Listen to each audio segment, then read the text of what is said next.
যারা বলেন দোয়া কবুল হয় না, দেখেন নিজেদের সাথে মিলে কিনা। এই পাঁচটা শর্ত যদি পাওয়া যায়, মুহূর্তেই আপনার দোয়া আরশে যে নক করবে। এক নম্বর শর্ত আকলুল হালাল, হালাল খাওয়া। কি খাওয়া? আমরা দুইটাই খাই, হালালও খাই হারামও খাই। বেশি খাই কোনটা? হ্যাঁ কি খান? আমি কই নাই কিছু, আপনারাই কইছেন। নিজের উত্তরে নিজে ধরা না। হারাম খেলে তো দোয়া কবুল হয় না। লা ইয়াদখুলুল জান্নাতা জাসাদুন গুযিয়া বিল হারাম। ওই দেহ কখনো জান্নাতে যায় না যে দেহ হারাম খেয়ে বর্ধিত হয়েছে। কেন দোয়া কবুল হয় না? মিলিয়ে নেন নিজের জীবনের সাথে, জাস্ট একটু মিলিয়ে নেন, খেয়াল করেন। আকলুল হালাল এক নম্বর শর্ত। ইউর ইনকাম শুড বি হালাল, ইউর ফুড শুড বি হালাল, ইউর ড্রিঙ্ক শুড বি হালাল, ইউর ফ্ল্যাট শুড বি হালাল, your bank balance should be হালাল। চিল্লায় বলেন ঠিক কিনা? এক লোক কাবার চারপাশে শুধু দোয়া করে, ইয়া রব, ইয়া রব, ও আমার রব, তুমি আমারে মাফ করে দাও, তুমি আমারে মাফ করে দাও।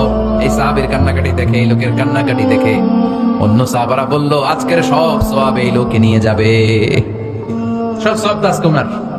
এর দোয়া কবুল। আল্লাহর হাবিব বললেন, ওয়া মাতআমুহু হারাম, ও যা খায় হারাম খায়। ওয়া মাশরাবুহু হারাম, যা পান করে হারাম।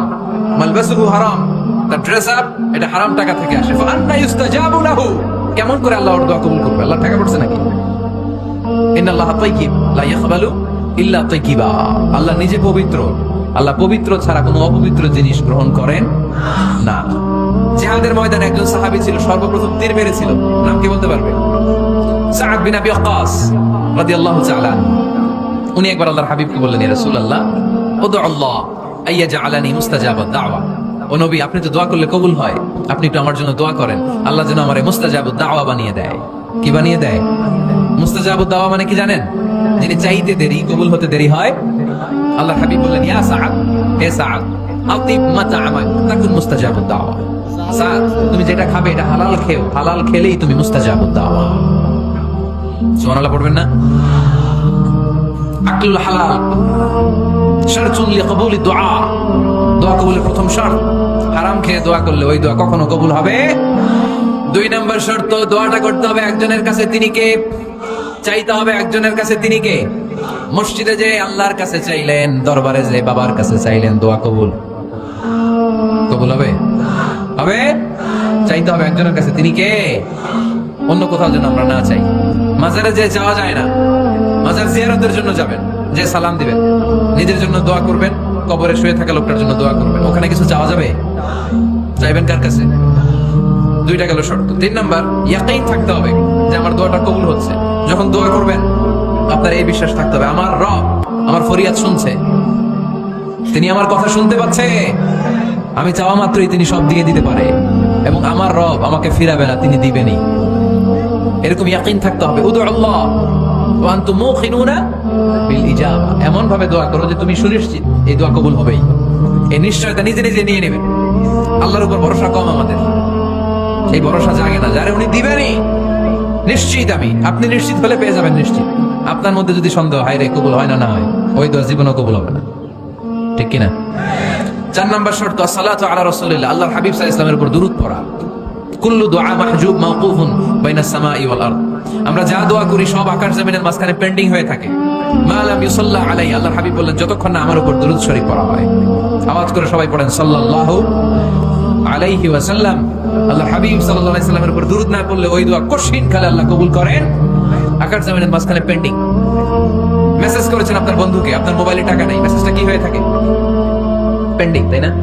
যখনই টাকা ঢুকাবেন সাথে সাথে সেন্ট, আপনার সব দোয়া পেন্ডিং হয়ে আছে আকাশ।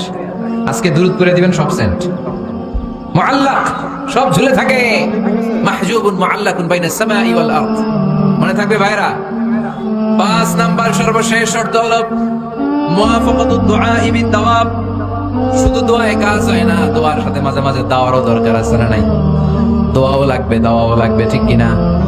আপনার ছেলের জন্য আপনি দোয়া চাইতে আসলেন, হুজুর দোয়া করেন। অনেকে কলম নিয়ে আসে আমাদের কাছে, কলম। আমি ভাবছি আমার গিফট করবো, পরে কয় না, গিফট না, ফু দিয়ে দেন। ফু দিয়ে দেন কেন? আমার ছেলের পরীক্ষা, আপনার ফু পাইলে গোল্ডেন এ প্লাস। আমি কই সর্বনাশ, লেখাপড়া না করলে ডবল জিরো পাবে, দোয়ায় কাজ হবে না। আগে পড়াশোনা করতে হবে, তারপরে দোয়ায় কাজ হবে, ঠিক কিনা? দোয়াটা ভ্যালিউ অ্যাড করে, ইট অ্যাডেড দ্য ভ্যালিউ, কিন্তু আগে লাগবে লেখাপড়া। আগে লেখাপড়া, অসুস্থ হয়েছেন খালি দোয়া চাইতেছেন, চিকিৎসা নেয়া বড় সুন্নাহ। আল্লাহ হাবিব সাল্লাল্লাহু আলাইহি ওয়াসাল্লাম অসুস্থ হলে চিকিৎসা নিতেন, সুবহানাল্লাহ পড়েন। দোয়ার সাথে দেওয়া লাগবে। এক ছেলে বিশাই হুজুরের কাছে দোয়া চাইছে, হুজুর আমার সন্তান নাই, আল্লাহ যেন একটা ছেলে দেয়, দোয়া করেন। হুজুর দোয়া করছেন, ছেলে হয় নাই। পরের বছর আবার দোয়া, হুজুর দোয়া করেন আল্লাহ যেন ছেলে দেয়, ছেলে হয় নাই। তৃতীয় বছর এসে বলে, হুজুর দোয়া করেন, ছেলে হয় নাই। বিশাই হুজুর মনে মনে কয় ঘটনা কি, ওর ছেলে হয় না কেন? জিজ্ঞেস করলো, বাবা তুমি কি বিয়ে করছো? কয় না, বিয়া তো করি নাই। বিশাই হুজুর বললেন, আগে বিয়েটা তো করবি, তারপরে না সন্তান। তো বিয়ের পর্বটা তো সারো, তবেই না সন্তান পাওয়া যাবে, ঠিক কি না? দোয়ার সাথে দেওয়া লাগে। আল্লাহর হাবিব সাল্লাল্লাহু আলাইহি ওয়াসাল্লামের আঙ্গুলে একবার বিচ্ছু পোকা কামড় দিল, প্রচন্ড ব্যথায় বিশ্বনবী কাতরাচ্ছেন, রেগে গেলেন আর বললেন, ও বিচ্ছু, মানুষও চিনোস না, নবীও চিনোস না, কোথায় কামড় দিবি, জায়গা পেলি না। কিন্তু বিশ্বনবী ব্যথা পাচ্ছেন। আমাদের আয়েশাকে বললেন রাদিয়াল্লাহু তাআলা আনহাকে বললেন, লবণের পানি নিয়ে আসো, গরম দাও, ভালো। উনি আরাম পাচ্ছেন আর সূরা ইখলাস পড়ে ফু দিতে লাগলেন, ফাতিহা পড়ে ফু দিতে লাগলেন। গরম পানি ঢালা শেষ, ফু দেওয়া শেষ, আঙ্গুলের ব্যথাও। দেখছেন কি কম্বিনেশন? দোয়াও লাগে, সাথে সাথে কি লাগে, দাওয়াও লাগে। দোয়া আর দাওয়া দুইটার সমন্বয়ে আপনাকে সফলতা দিবে কে? সফলতা একজনই দেয়, তার নাম জোরে বলতে হবে, তিনি কে? ব্যবসা যদি মন্দা থাকে, ব্যবসায় সফল হতে চান, সফলতা এনে দিবে কে? বিসিএস পরীক্ষা দিচ্ছেন, রিটার্নে পাশ করেন না, পাশ করায় দিবে কে? বিয়ের ব্যবস্থা হচ্ছে না, ব্যবস্থা করে দিতে পারে কে? পাসপোর্ট জমা দেয়া, হুজুর ভিসা লাগে না, হুজুর কিচ্ছু করতে পারবে না, করতে পারে একজন, চিল্লায় বলেন তিনি কে? এজন্য বিপদে আপদে সব সময় আমরা ভরসা রাখবো আমাদের আল্লাহ রাব্বুল ইজ্জা ওয়াল জালালের উপর। আল্লাহর কাছে আমরা বেশি বেশি চাইবো। আল্লাহ ছাড়া কারো দরবারে আমরা হাত পাতি না, চিল্লায় বলেন ঠিক কি না? আমরা ফকির একজনের দরবারে, ঘাটে ঘাটে আমরা ফকির হইতে রাজি না, আমরা একজনের দরবারে ফকির। দরবারটা কার? দোয়া একটা শিল্প। যে টিপস গুলো শিখাইলাম আজকে, এগুলোর আলোকে আমরা যেন দোয়াটাকে আত্মস্থ করতে শিখি, যাতে দোয়া করার সাথে সাথে এই দোয়া আরো কবুল হয়ে যায়। আল্লাহ আমাদের সবাইকে কথাগুলো বুঝে আরো আমল করার তৌফিক দান করো।